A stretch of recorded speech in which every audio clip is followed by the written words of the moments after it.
Hello students, कैसे हैं आप? Welcome to ATP. बच्चों, हम एनिमल डाइवर्सिटी की बात कर रहे हैं और एनिमल डाइवर्सिटी चैप्टर में अब तक हमने सबसे पहले एनिमल डाइवर्सिटी के इंट्रोडक्शन की बात की और उसके इंट्रोडक्शन के बाद हमने डिफरेंट बेसिस ऑफ क्लासिफिकेशन की बात की।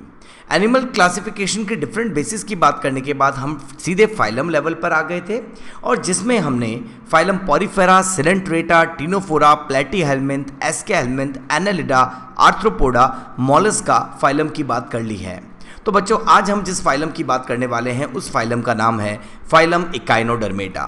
चलिए बच्चों, बात करते हैं फाइलम इकाइनोडर्मेटा की। इकाइनोडर्मेटा में इकाइनो और डर्मेटा दो वर्ड आते हैं। इकाइनो वर्ड का मतलब होता है स्पाइनी और डर्मेटा वर्ड का मतलब होता है स्किन। मतलब ऐसे एनिमल्स जिनकी स्पाइनी स्किन होती है, मतलब जिनकी स्किन के ऊपर स्पाइन्स प्रेजेंट होते हैं, spiny skin bearing animals are called echinoderms. तो याद रखें, इकाइनोडर्मेटा के मेंबर हैं स्पाइनी स्किन रखने वाले ऑर्गेनिज्म। तो चलिए बात करते हैं इस इकाइनोडर्मेटा के मेंबर्स के कुछ जनरल फीचर्स की। बात करते हैं कि इनमें कौन कौन से जनरल फीचर प्रेजेंट होंगे। कुछ जनरल फीचर की बात करते हैं, उन्हीं जनरल फीचर की बात करेंगे जिनके बारे में हम कुछ जानते हैं। तो चलिए बात करते हैं इकाइनोडर्मेटा के जनरल फीचर्स की। सबसे पहले तो हमें पता है कि इनका बॉडी प्लान कैसा होगा। बिल्कुल नो डाउट इनके पास होगा tube within a tube body plan. Tube within a tube body plan का मतलब आप जानते हैं कि कंप्लीट एलिमेंट्री कैनाल होगी। कंप्लीट एलिमेंट्री कैनाल का मतलब माउथ भी होगा और एनस भी होगी। सेकंड पॉइंट की बात करते हैं, tube within a tube body plan होगा। ठीक है, सीलोम के अकॉर्डिंग बात करें तो बच्चों इनमें है एंटेरोसिलोम, यूसिलोम। ट्रू सिलोमेट है और ट्रू सिलोम में कौन सी सिलोम है? एंटेरोसिलोम, यूसिलोम। इन सब पॉइंट्स के बारे में हम पहले बात कर चुके हैं। ठीक है, उसके बाद अगर हम बात करें और भी हम बेसिक कैरेक्टर की, तो याद रखें ये सेगमेंटेड या अनसेगमेंटेड। ये होते हैं अनसेगमेंटेड, इनकी बॉडी सेगमेंट्स में डिवाइड नहीं होती।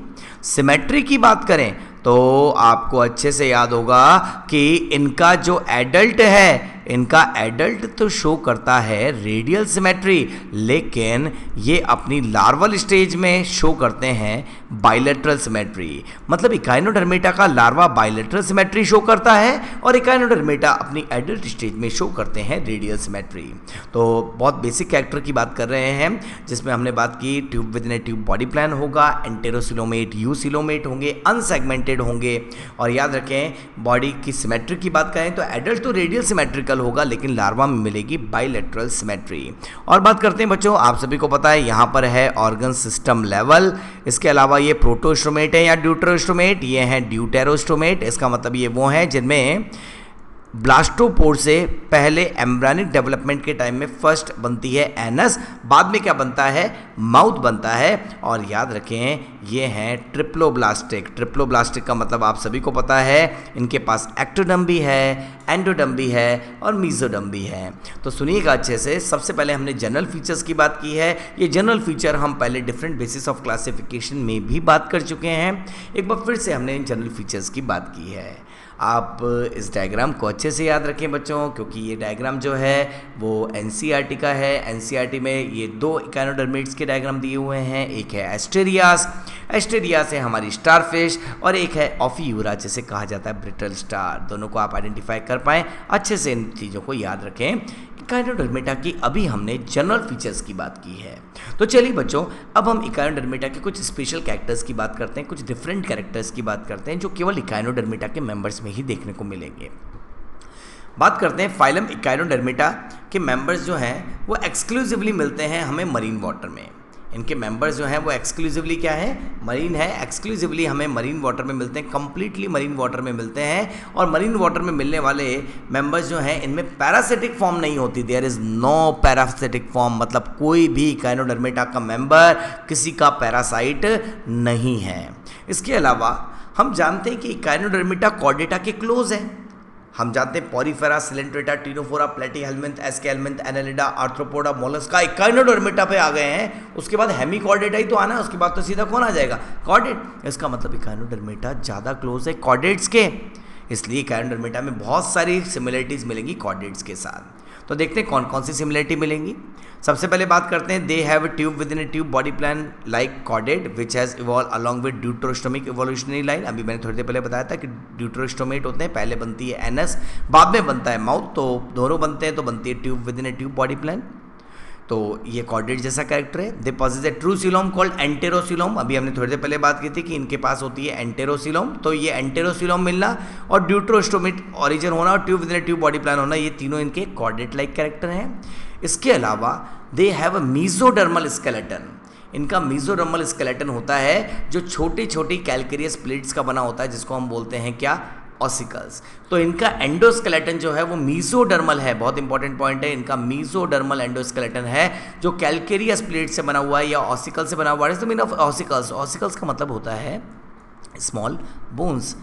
इनकी बॉडी में छोटी छोटी बोन्स हैं जो कैल्शियम से बनी हुई है, कैल्शियम कार्बोनेट से बनी हुई है, जो ओरिजिन में है मीजोडर्मल।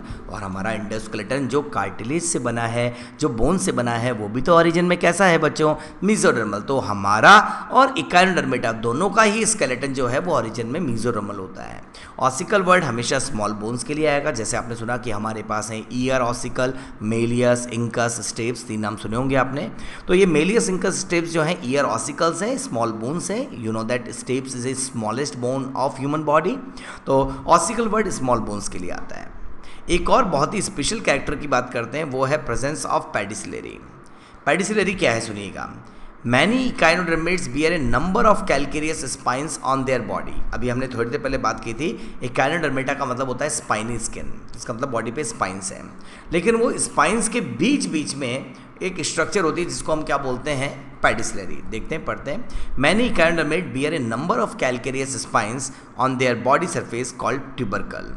और ये स्पाइन्स जो होते हैं जिनको हम ट्यूबरकल बोल रहे हैं, between the spines there are a pincer like structure. अब बोलेंगे सर पिंसर क्या है, pincer is a plucker like structure. ऐसी एक स्ट्रक्चर प्रेजेंट होती है और ये पिंसर लाइक स्ट्रक्चर जो प्रेजेंट होती है, this pincer like structure is called पेडिसिलरी।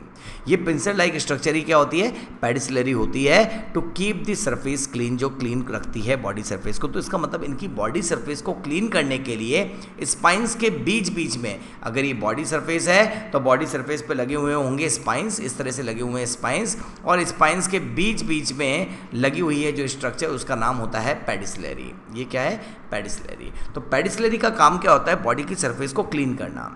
अगर एक पेडिसिलरी की बात करें तो वो बनी हुई होती है 3 कैल्केरियस प्लेट से। आप डायग्राम में देखिए 1, ठीक है, ये रही 2nd कैल्केरियस प्लेट और ये बेस जो है वो 3rd कैल्केरियस प्लेट। तो इसका मतलब हर एक पेडिसिलरी 3 कैल्केरियस प्लेट से मिलकर बनी हुई है, ठीक है। Pedicellaria are made up of 3 calcareous plate, 2 calcareous plate valve like structure in the form of jaw, in the form of jaw, जिससे पकड़ने में हेल्प करेंगे ये, ठीक है। जो भी सेल डेब्रिस है या डस्ट का पार्टिकल है उसको पकड़ने में हेल्प करेंगे। एंड एक जो है रेस्टिंग अपॉन ए बेसल कैल्केरियस प्लेट। तो ये रही बेसल कैल्केरियस प्लेट जिसके ऊपर ये 2 अदर कैल्केरियस प्लेट लगी हुई है। और इन 3 कैल्केरियस प्लेट से बनी हुई स्ट्रक्चर को बोलते हैं पेडिसिलरी, जो कि डिफरेंट स्पाइन्स या ट्यूबरकल्स के बीच में है। ये एक पॉइंट की बात हो जाती है। एक और पॉइंट मैं यहाँ पर आपको एक्सप्लेन करना चाहता हूँ और वो पॉइंट है हमारा सर्कुलेशन। अगर हम इकाइनोडर्मेटा के मेंबर्स में सर्कुलेशन की बात करें, मैं यहाँ पर ब्लड सर्कुलेशन बोल रहा हूँ बच्चों, अगर सर्कुलेशन की बात करें तो याद रखें इनके अंदर हमें देखने को मिलेगा ओपन सर्कुलेशन। ओपन सर्कुलेशन होगा जिसके अंदर ब्लड जो है वो बॉडी कैविटी के अंदर फ्लो करेगा, लेकिन अच्छे से याद रखें इनमें हार्ट क्या होता है बच्चों, एब्सेंट होता है। इनमें हार्ट एब्सेंट होता है, इवन इनके अंदर हेड भी एब्सेंट होता है, इवन इनके अंदर ब्रेन भी एब्सेंट होता है। हाँ बोलेंगे ना दिल है ना दिमाग है, किसमें, इकाइनोडर्मेटा के मेंबर में ना दिल है ना दिमाग है, मतलब बोलेंगे head absent, brain absent and even heart भी एब्सेंट होगा। ओपन सर्कुलेशन होगा, इवन ब्लड में रेस्पिरेटरी पिगमेंट भी क्या होगा, एब्सेंट होगा। रेस्पिरेटरी पिगमेंट भी क्या होता है बच्चों, ब्लड में एब्सेंट होता है।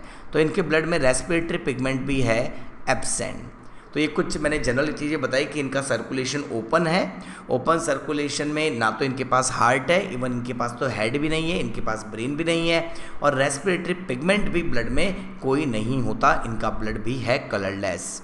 अब बात करते हैं आगे एक बहुत ही स्पेशल कैरेक्टर, या फिर मैं सीधा सीधा बोलूँ कैरेक्टरिस्टिक फीचर ऑफ इकाइनोडर्मेटा। मैंने पहले आपको जनरल फीचर्स के बारे में बताया, एनसीईआरटी के 2 डायग्राम हमने देखे, और उसके बाद मैंने इकाइनोडर्मेटा के कुछ और स्पेशल कैरेक्टर बताए। लेकिन अब जिस कैरेक्टर की हम बात करने वाले हैं वो है इकाइनोडर्मेटा का कैरेक्टरिस्टिक फीचर, और वो नाम आपके सामने है, वो है presence of water vascular system.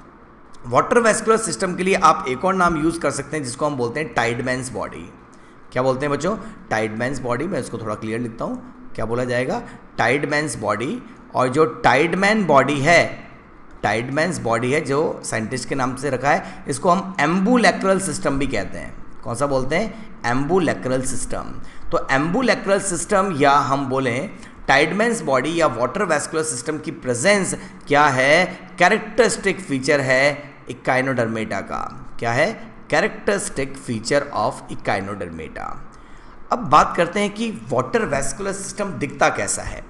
तो चलिए, वाटर वेस्कुलर सिस्टम कैसा दिखता है, तो एक ऐसा करते हैं, एक डायग्राम बनाते हैं इकाइनोडर्मेट का, उसके अंदर हम देखते हैं कि वाटर वेस्कुलर सिस्टम कैसा होता है। देखते हैं कि इकाइनोडर्मेट के अगर हम डायग्राम की बात करें तो इकाइनोडर्मेट में यूजुअली हमें देखने को मिलती है पेंटामेरस रेडियल सिमेट्री। और पेंटामेरस होगा तो ये देखिए इस तरह से एक स्ट्रक्चर बनेगी। आगे देखते हैं और स्ट्रक्चर बनाते हैं। इनके अंदर अगर हम बात करें कितनी आर्म्स होती हैं? 5 आर्म्स होती हैं। देखिए 5 आर्म्स बनाते हैं। ये इकाइनोडर्मेट का एक मेंबर है जिसकी एक आर्म बनाई गई है, ठीक है। ऐसी एक और आर्म होगी इसके पास। कोशिश करते हैं कि थोड़ा अच्छा डायग्राम बने। स्टारफिश जितनी सुंदर होती है उतना सुंदर हम बना नहीं सकते, लेकिन फिर भी हम पूरी कोशिश करते हैं कि काफ़ी अच्छा डायग्राम बनाने की कोशिश करें। ये इकाइनोडर्मेटा की आर्म्स बनाई जा रही हैं, ठीक है। इकाइनोडर्मेटा की आर्म्स कितनी होंगी बच्चों? 5 आर्म्स प्रेजेंट है इकाइनोडर्मेट के पास और 5 आर्म्स बनाई गई। देखिए इकाइनोडर्मेट के पास कितनी आर्म हैं? 5 आर्म्स हैं, ठीक है। अब देखिए ये एक मैंने स्टारफिश का डायग्राम बनाया। स्टारफिश की बॉडी में 5 आर्म्स हैं। अब देखिएगा स्टारफिश के अंदर बॉडी में क्या क्या चेंजेस हम बनाते हैं यहाँ पर।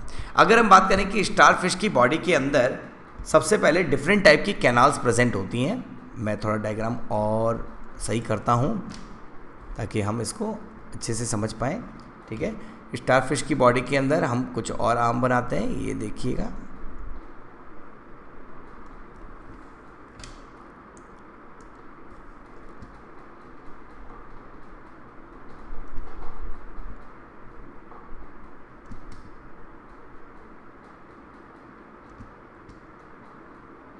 देखिए अब आपको ये थोड़ा डायग्राम ज़्यादा अच्छे से समझ में आएगा।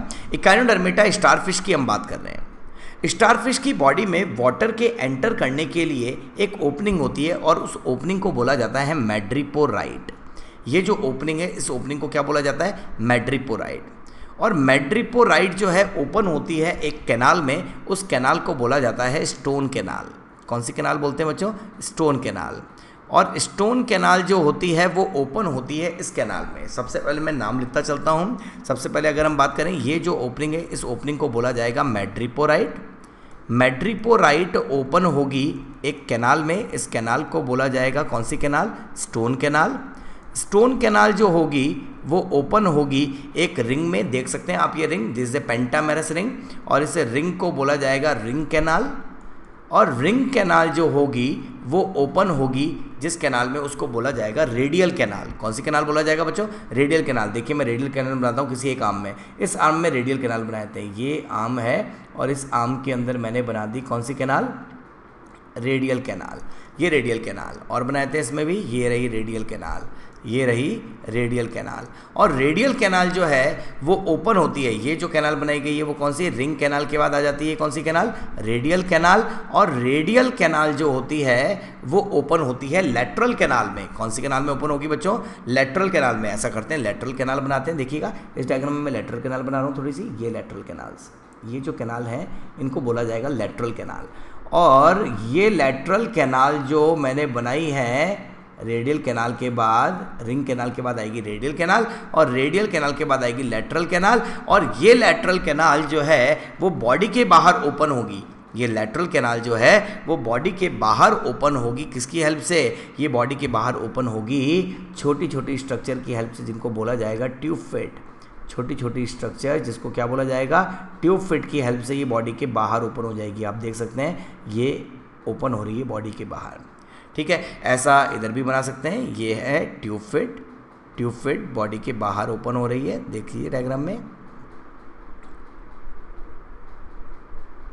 ठीक है। समझिएगा, अब अच्छे से समझते हैं। ऐसा हर एक आर्म में है। सबसे पहले अगर हम बात करें इनकी बॉडी के अंदर, मैंने जो नेमिंग की है ये थी रेडियल कैनाल। उसके बाद अगर हम और नेमिंग करें तो हमें पता चलेगा कि ये जो ग्रीन कलर का हमने बनाया, ये जो वो है आपकी कौन सी कैनाल, ये है रिंग कैनाल के बाद, सॉरी ये हो जाएगी लेटरल कैनाल। रिंग कैनाल हमने बनाई है तो ये कौन सी कैनाल हो जाएगी, लेटरल कैनाल। और लेटरल कैनाल के बाद ये जो बिल्कुल बाहर की तरफ जो स्ट्रक्चर बनाई है इसको बोला जाएगा ट्यूब फेट। क्या बोला जाएगा, ट्यूब फेट। ठीक है, अब समझिए इस डायग्राम को, अब अच्छे से समझते हैं। सबसे पहले वाटर इनकी वाटर वैस्कुलर सिस्टम से कभी कंफ्यूज ना हो, water vascular system present in Echinodermata, water canal system present in Porifera. Water vascular system को टाइटमैन बॉडी भी बोलेंगे और एम्बुलेक्रल सिस्टम भी बोलेंगे। समझते हैं, अगर हम बात करें वाटर वैस्कुलर सिस्टम की, तो वाटर वैस्कुलर सिस्टम जो है उस वाटर वैस्कुलर सिस्टम में क्या होगा, वाटर वैस्कुलर सिस्टम में वाटर बॉडी में एंटर करेगा। वाटर जो होगा वो बॉडी में एंटर करेगा, किसके थ्रू एंटर करेगा, वाटर एंटर करेगा जिस ओपनिंग से, उस ओपनिंग को बोला जाएगा मैड्रिपोराइट। कौन सी ओपनिंग बोला जाएगा, मैड्रिपोराइट। डायग्राम में देखते चलेंगे, वाटर एंटर करता है, वाटर एंटर करता है इस ओपनिंग से, इस ओपनिंग को बोला जाता है मैड्रिपोराइट। मैड्रिपोराइट के बाद वाटर कहाँ जाएगा, स्टोन कैनाल। देखिए यहाँ से वाटर आगे बढ़ेगा, पहुँच जाएगा कौन सी कैनाल में, स्टोन कैनाल में। स्टोन कैनाल में वाटर जब पहुंचेगा तो स्टोन कैनाल से वाटर जो है आगे बढ़ेगा। देख सकते हैं स्टोन कैनाल ओपन हो रही है इस कैनाल में जिसको हम बोलते हैं रिंग कैनाल। यहाँ से वाटर जाएगा कौन सी कैनाल में, रिंग कैनाल में। रिंग कैनाल से वाटर आगे और बढ़ेगा और रिंग कैनाल से वाटर जो है वो चला जाएगा हर एक आर्म में मिलने वाली कौन सी कैनाल में, रेडियल कैनाल में। यहाँ से वाटर पहुँच जाएगा रेडियल कैनाल में और रेडियल कैनाल जो है उससे होता हुआ वाटर जाएगा कौन सी तरफ, रेडियल कैनाल से होता हुआ वाटर जाएगा लेटरल कैनाल में। रेडियल कैनाल से वो होता हुआ वाटर जाएगा लेटरल कैनाल में और लेटरल कैनाल से होता हुआ वाटर ट्यूब फीट से होते हुए, कहाँ से होते हुए, ट्यूब फीट से होते हुए वाटर बॉडी के बाहर निकल जाएगा, वाटर हो जाएगा एग्जिट। इसका मतलब इनकी बॉडी में वाटर एंटर करता है मैड्रिपोराइट से और एग्जिट होता है ट्यूब फीट से। कंफ्यूज ना हो, क्योंकि हम जानते हैं कि in water canal system water enters into the through many small pores called ostia and exit through a single large terminal pore called osculum। लेकिन वाटर वैस्कुलर सिस्टम में वाटर के एंटर करने के लिए होती है स्ट्रक्चर मैड्रिपोराइट और exit के लिए होता है ट्यूब फीट। अब हमने बात की थी कि वाटर कैनाल सिस्टम हेल्प करता है, वाटर कैनाल सिस्टम हेल्प करता है किस किस में, वाटर कैनाल सिस्टम हेल्प कर रहा था बच्चों हमारा किसके अंदर, रेस्पिरेशन में, एक्सक्रीशन में, रिप्रोडक्शन में और गैदरिंग ऑफ फूड में। वैसे ही अगर हम इसकी बात करें तो water vascular system water canal system की तरह ही water vascular system is related with respiration. ये किससे रिलेटेड है बच्चों, रेस्पिरेशन से रिलेटेड है, क्योंकि रेस्पिरेशन वाटर आएगा तो वाटर के साथ डिजोल्व ऑक्सीजन को यूज़ कर सकते हैं। और खुद ही सोचिए कि अगर वाटर वैस्कुलर सिस्टम अगर रेस्पिरेशन में हेल्प कर रहा है तो क्या इनको कभी भी रेस्पिरेटरी पिगमेंट की रिक्वायरमेंट होगी, नहीं होगी। इसीलिए तो इनके ब्लड में कोई रेस्पिरेटरी पिगमेंट प्रेजेंट नहीं होता। सही बात है। उसके बाद अगर हम बात करें इनके अंदर वाटर वैस्कुलर सिस्टम जो है और का फंक्शन कर रहा है, वाटर वैस्कुलर सिस्टम जो है वो गैदरिंग ऑफ फूड में भी हेल्प कर रहा है। किस में हेल्प कर रहा है, गैदरिंग ऑफ फूड में भी हेल्प कर रहा है। और एक और बात करें, water vascular system gathering of food में हेल्प करता है, रेस्पिरेशन में हेल्प करता है, रिमूवल ऑफ वेस्ट में भी हेल्प करता है। वेस्ट भी बॉडी के बाहर जाएगा, किससे होता हुआ, ट्यूब फीट से होता हुआ जहाँ से वाटर बाहर निकल रहा है। But water vascular system also helps in locomotion. Locomotion मतलब जब ऐसे ट्यूब फीट से वाटर बाहर निकलेगा तो उस प्रेशर से ये मूव करेंगे, और इस प्रेशर से जब ये मूव करेंगे तो इसका मतलब मैं बोल सकता हूँ कि water vascular system also helps in locomotion. तो याद रखें इनके अंदर वाटर वैस्कुलर सिस्टम की प्रेजेंस है, and the presence of water vascular system is a characteristic feature of Echinodermata. In water vascular system water enters into the body through madreporite and exit through tube feet, और उसके बीच में stone canal, ring canal, radial canal, lateral canal tube feet से होता हुआ घूमता हुआ फिर बाहर निकल रहा है। और ओवरऑल ये हेल्प कर रहा है रेस्पिरेशन में, गैदरिंग ऑफ फूड में, रिमूवल ऑफ वेस्ट में, और एक और इम्पॉर्टेंट फंक्शन क्या, लोकोमोशन में भी हेल्प कर रहा है। इस डायग्राम से आपको काफ़ी हेल्प मिली होगी। चलिए, तो हमने क्या क्या बात की देखते हैं। हमने सबसे पहले इकाइनोडर्मेटा के जनरल फीचर्स की बात की, फिर मैंने आपको उसका सर्कुलेशन बताया, मैंने बताया कि किन चीज़ों में इकाइनोडर्मेटा कॉर्डेट से सिमिलरिटी शो करता है, और एक और बहुत ही स्पेशल हमने फीचर की बात की वो था प्रेजेंस ऑफ पेडिसिलरी जो बॉडी सरफेस को क्लीन रखता है, और कैरेक्टरिस्टिक फीचर तो बहुत ही इंपॉर्टेंट है, वो कैरेक्टरिस्टिक फीचर जिसके ऊपर मैंने 5 स्टार लगा दिए हैं वो है presence of water vascular system. और यहाँ तक की बात करने के बाद अब इकाइनोडर्मेटा का कोई भी जनरल स्पेशल फीचर नहीं बचता, तो फिर क्या बचता है? हर बार की तरह बचता है इकाइनोडर्मेटा का भी क्लासिफिकेशन। बात करते हैं बच्चों, क्लासिफिकेशन लेवल आपके लिए बहुत इंपॉर्टेंट नहीं है, लेकिन एटीपी कोशिश करता है कि आपको ज़्यादा से ज़्यादा अच्छे से अच्छा कंटेंट प्रोवाइड किया जा सके, इसलिए हम क्लासिफिकेशन लेवल को भी हमेशा बात करते हैं, ज़्यादा डिटेल में नहीं करते। आप ज़्यादा डिटेल में जनरल फीचर्स और कैरेक्टरिस्टिक फीचर्स को ध्यान रखें, इनको भी आप एक बार देखें तो आपके लिए काफ़ी बेनिफिशियल रहेगा याद करने में। चलिए, अगर हम बात करें डिफरेंट, हमने क्लासेस की बात की, हमने पॉरीफेरा 5 मिनट लेते हैं बच्चों। पॉरीफेरा के अंदर हमने 3 क्लासेस बनाई थी, कैलकेरिया, हेक्सेक्टिनेलिडा, डेमोस्पॉन्जी। सिलेंट्रेटा की 3 क्लासेस थी, हाइड्रोजोआ, साइफोजोआ, एंथोजोआ। टिनोफोरा की 2 क्लासेस थी, टेंटाकुलेटा, न्यूडा। प्लेटिहेल्मिन्थीज की 3 क्लासेस थी, टर्बिलेरिया, ट्रेमेटोडा, सेस्टोडा। एस्केहेल्मिन्थीज की 2 क्लासेस थी, एफास्मेडिया, फास्मेडिया। एनालिडा की 5 क्लासेस हैं, पॉलीकीटा, ओलिगोकीटा, हिरोडिनेरिया, इक्यूरिडा एंड आर्कियानेलिडा। ठीक है। आर्थ्रोपोडा की बहुत सारी क्लासेस थी, crustacea, Chilopoda, Diplopoda, insecta, Hexapoda भी बोलते हैं, एरेक्निडा, ओनाइकोफोरा एंड मीरोस्टोमेटा। मोलस्का की एप्लैकोफोरा, मोनोप्लैकोफोरा, पॉलीप्लैकोफोरा, स्कैफोपोडा, गैस्ट्रोपोडा, पैलिसिपोडा, बाइवेल्विया, सेफेलोपोडा जिसको साइफोनोपोडा भी कहते हैं। धीरे धीरे याद रखेंगे तो आपको मेरी तरह याद रहने लगेगा। और अब हम बात करते हैं इकाइनोडर्मेटा के क्लासिफिकेशन की।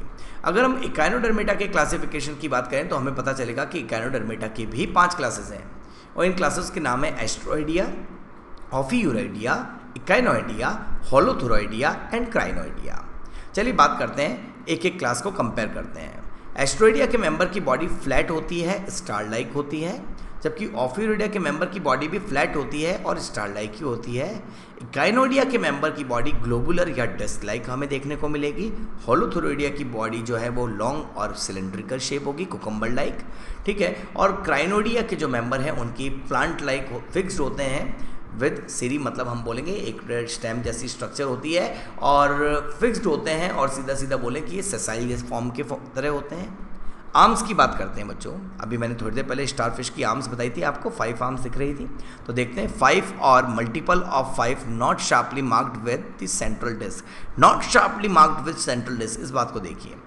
अगर हम इस डायग्राम को देखें तो यहाँ पर आपको ऑफियूरा के डायग्राम में सभी आर्म्स सेंट्रल डिस्क से अलग अलग निकलती हुई दिख रही है। देखिए इस वाइट कलर की पोर्शन को, सेंट्रल डिस्क से 5 आर्म जो हैं वो अलग अलग निकल रही हैं। लेकिन क्या आप इस ए वाले डायग्राम में जो स्टारफिश एस्टेरियास का है उसमें 5 आर्म्स को अलग अलग क्लियरली अलग होते हुए देख पा रहे हैं? नहीं। तो यही तो बात लिखी है, देखिए अब पढ़ते हैं क्या लिखा है। 5 और multiple of 5 not sharply marked with the central disc.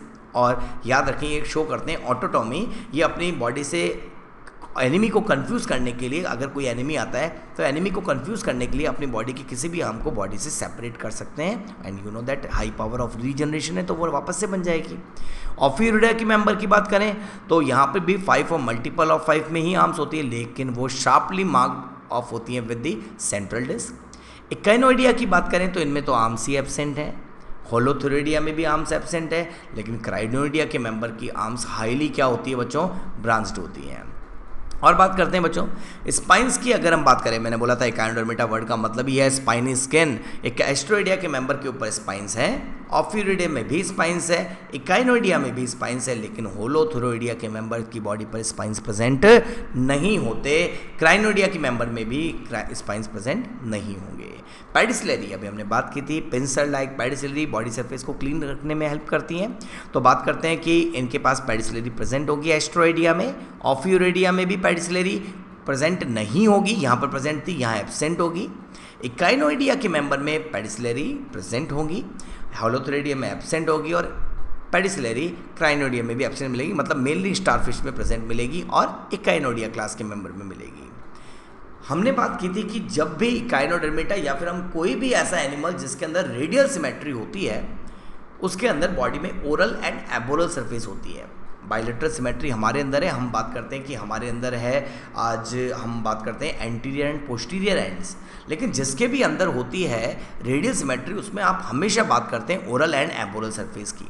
तो एस्ट्रोइडिया क्लास के मेंबर में एनस जो है वो हमेशा एबोरल एंड पर होती है, ऑफियोइडिया में तो एनस होती ही नहीं है, ठीक है। जबकि इकाइनोइडिया में भी एबोरल होती है, होलोथोइडिया में भी एबोरल होती है, लेकिन क्राइनोइडिया में एनस ओरल सरफेस पर होती है, जो कि बहुत ही रेयर केस है बच्चों।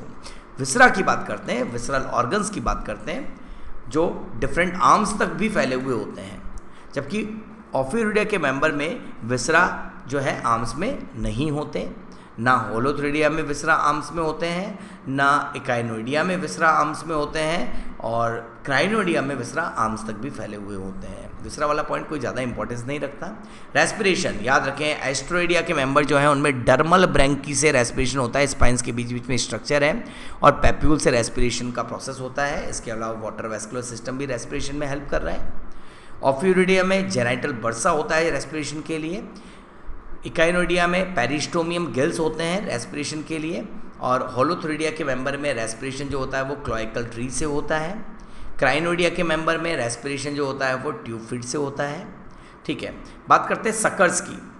एस्ट्रोइडिया में सकर्स प्रेजेंट होंगे, ऑफियोइडिया में सकर्स नहीं होंगे, इकाइनोइडिया में सकर्स प्रेजेंट होंगे, होलोथोइडिया में भी होंगे, लेकिन क्राइनोइडिया के मेंबर में सकर्स प्रेजेंट नहीं होते। अब इस पूरे क्लासिफिकेशन का सबसे इम्पॉर्टेंट पॉइंट जो है हम उसकी बात करने वाले हैं, और वो है इन सबके लार्वा। हमें एस्ट्रोइडिया क्लास में देखने को मिलते हैं जो लार्वा, उसका नाम है bipinnaria larva, brachiolaria larva and dipleurula larva, ठीक है। ये 3 तरह के लार्वा देखने को मिलते हैं एस्ट्रोइडिया क्लास में। ऑफियोइडिया क्लास के लार्वा का नाम बहुत ईजी, जिसको बोलते हैं ऑफियोप्लूटस लार्वा। इकाइनोइडिया क्लास का लार्वा भी बहुत ईजी, जिसको हम बोलेंगे इकाइनोप्लूटस लार्वा, ठीक है। और होलोथोइडिया क्लास के मेंबर के लार्वा का नाम होगा ऑरिकुलेरिया लार्वा। कौन सा लार्वा होगा? ऑरिकुलेरिया। जबकि क्राइनोइडिया क्लास के मेंबर का लार्वा होगा डोलियोलेरिया लार्वा। कौन सा होगा? डोलियोलेरिया लार्वा। एग्जाम्पल्स की बात करते हैं बच्चों। एग्जाम्पल से पहले आप लार्वा अच्छे से याद रखेंगे। आप याद रखेंगे कि एस्ट्रोइडिया का लार्वा क्या है? स्टारफिश का लार्वा। एस्ट्रोइडिया बोले तो आपको लगता है कैसा पूछा? स्टारफिश का लार्वा कौन सा है? बाइपिनेरिया, ब्रैकियोलेरिया, डाइप्लूरुला। और ऑफियूरिया का लार्वा कौन सा? ऑफियोप्लूटस। इकिनस का लार्वा कौन सा? इकिनोप्लूटस। सी कुकुम्बर का लार्वा कौन सा? ऑरिकुलेरिया। सी लिली का लार्वा डोलियोलेरिया। चलिए एग्जांपल्स की बात करते हैं। एग्जांपल में आप इंपॉर्टेंट याद रखें, एस्टेरियास है स्टारफिश जिसमें ऑटोटॉमी प्रेजेंट होती है, हमने बात की थी ऑटोटॉमी की। साथ में ऑफियूरा जिसे कहा जाता है ब्रिटल स्टार, इन दोनों के डायग्राम हम देख चुके हैं, देख सकते हैं। ये रहा एस्टेरियास और ये है ऑफियूरा। तो एनसीईआरटी में गिवन है, अच्छे से याद रखने ही होंगे आपको ये 2 एग्जाम्पल। और बात करते हैं इकिनस जिसे कहा जाता है बच्चों, क्या कहा जाता है? Sea urchin. सी अर्चिन एक बहुत ही एक्टिव इकाइनोइड है जो बहुत नॉटी होता है। और याद रखें ये जो इकाइनोइडिया है, इकाइनोइडिया का जो मेंबर सी अर्चिन है, इसकी क्वालिटी इंपॉर्टेंट है, याद रखें। इसके पास अगर याद रखें, इसके माउथ में biting and chewing tooth apparatus होता है। इसके biting and chewing tooth apparatus जो होता है माउथ में, उसको हम बोलते हैं एरिस्टोटल लैंटर्न। क्या बोलते हैं? Aristotle lantern. और इस एरिस्टोटल लैंटर्न टूथ एपरेटस है, तो इसका मतलब उसमें टीथ है। और उसमें कितने टीथ होते हैं? 5 टीथ। मतलब इनके माउथ में एक बाइटिंग एंड चिविंग एपरेटस होता है जिसको बोला गया है एरिस्टोटल के नाम से एरिस्टोटल लैंटर्न। क्या बोला गया है? Aristotle lantern. इंपॉर्टेंट पॉइंट है बच्चों, अच्छे से याद रखें, एरिस्टोटल लैंटर्न। और बात करते हैं होलोथोइडिया के मेंबर में आता है कुकुमेरिया जिसको बोला जाता है सी कुकुम्बर। कुकुम्बर आप नाम से समझ में आता है, कुकुम्बर बोला जाता है खीरे को, ठीक है। तो खीरे की तरह ही है, लॉन्ग है, सिलेंड्रिकल है, आर्म्स एब्सेंट है, आप समझ सकते हैं। जबकि क्राइनोइडिया के मेंबर में आता है एंटीडॉन जिसे कहा जाता है सी लिली, जो सबसे प्रिमिटिव इकाइनोडर्मिड भी माने जाते हैं। तो याद रखें इनकी 5 क्लासेस के नाम हमने बात की, एस्ट्रोइडिया, ऑफियोइडिया, इकाइनोइडिया, होलोथोइडिया एंड क्राइनोइडिया। हमने क्या क्या बात की है एक बार फिर से बात करते हैं बच्चों, फिर हम इससे रिलेटेड 1-2 क्वेश्चंस देखते हैं। हमने सबसे पहले बात की एनिमल डाइवर्सिटी चैप्टर में, हमने शुरू किया फाइलम इकाइनोडर्मेटा। इकाइनोडर्मेटा के जनरल कैरेक्टर्स के बारे में आपको बताया गया। उसके बाद हमने इसके कुछ स्पेशल कैरेक्टर्स की बात की। हमने बात की कि इकाइनोडर्मेटा किन चीज़ों में सिमिलरिटी शो करता है कॉर्डेट्स के साथ। हमने बात की इनके पास है पेडिसलेरी। हमने बात की presence of water vascular system और ये है इनका कैरेक्टरिस्टिक फीचर। और साथ में इस पूरे सिस्टम को समझाने के बाद, उसके फंक्शन को समझाने के बाद हमने इसकी क्लासिफिकेशन की बात की, जिसमें हमें 5 क्लासेस मिली: एस्टेरॉयडिया, ऑफियूरॉयडिया, इकाइनॉयडिया, होलोथेरॉयडिया एंड क्राइनॉयडिया। और चलिए यहाँ तक की बात होने के बाद हम बात करते हैं कि क्या अब हम इकाइनोडर्मेटा से रिलेटेड कोई क्वेश्चन आए तो सॉल्व कर पाएंगे। तो देखते हैं इकाइनोडर्मेटा से रिलेटेड कुछ क्वेश्चन। पहला question, which of the following phyla larva are bilateral symmetrical and adult are radial symmetrical. हमें हमारे थ्योरी के नोट्स देख लेने चाहिए। Larva adult radial symmetrical, larva bilateral symmetrical, ऐसा किसमें होता है? ऐसा हमें देखने को मिलता है किसके अंदर? इकाइनोडर्मेटा में। अभी तो बात की फाइलम इकाइनोडर्मेटा पढ़ रहे हैं। विच of the following is not a characteristic feature of phylum Echinodermata. अभी थोड़ा अच्छा क्वेश्चन, कौन सा ऐसा कैरेक्टर है जो इकाइनोडर्मेटा का नहीं है? First, excretory system is absent. बिल्कुल सही बात है, एक्सक्रीटरी सिस्टम नहीं होता, क्योंकि आपको पता है कि इनमें एक्सक्रीशन का जो प्रोसेस है वो होता है किससे? वाटर कैनाल सिस्टम की हेल्प से। Second, presence of water vascular system which helps in locomotion. बिल्कुल सही है, अभी तो बात की water vascular system helps in locomotion. Sexes are separate, ये यूनिसेक्सुअल होते हैं, ठीक है। फर्टिलाइजेशन इज, ये बिल्कुल सही बात है, सेक्स सेपरेट होंगे। Fertilisation is internal, development is indirect with free swimming larva. ये बात बिल्कुल सही है, फ्री स्विमिंग लार्वा होगा, इनडायरेक्ट डेवलपमेंट होगा। बहुत सारे लार्वा हैं, बात की थी अभी हमने, बाइपिनेरिया, ब्रैक्यूलेरिया, डाइप्लुरुला, ठीक है, ऑफियोप्लूटस, इकिनोप्लूटस, ऑरिकुलेरिया, डोलियोलेरिया, बहुत सारे लार्वा होंगे, लेकिन फर्टिलाइजेशन इंटरनल नहीं होगा बच्चों। इनका फर्टिलाइजेशन हमें देखने को मिलेगा एक्सटर्नल। पूछा गया था कि कौन सा कैरेक्टर जो है इकाइनोडर्मेटा का कैरेक्टरिस्टिक फीचर नहीं है, तो फर्टिलाइजेशन इनमें इंटरनल नहीं होता। इकाइनोडर्मेटा के मेंबर में हमें देखने को मिलता है एक्सटर्नल फर्टिलाइजेशन। अगला क्वेश्चन आ जाता है, in which of the following phyla all the animals are exclusively marine with organ system level of organisation.